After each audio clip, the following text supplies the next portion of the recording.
Mile Lazarević rođen je 1946. godine u Kasapnicama u opštini Sanski Most.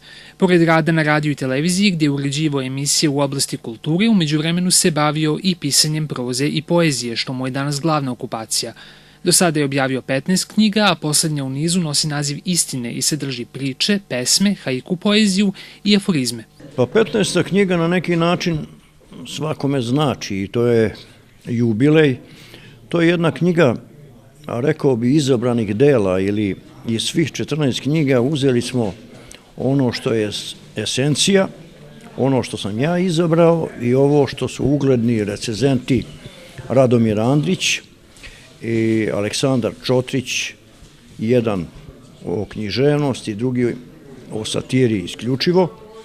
I to je jedna knjiga koja je ocenjena, Udruženje književnika Srbije izdaje, ocenili su ljudi koji imaju i ime i znanje i autoritet i ja nemam razloga da sumnjam. Tokom večeri, pored autora, govorili su i predsjednica književnog kluba u Jagodini Snežana Bihler, istoričar Dejan Tanić, kao i književnik Borisav Blagojević.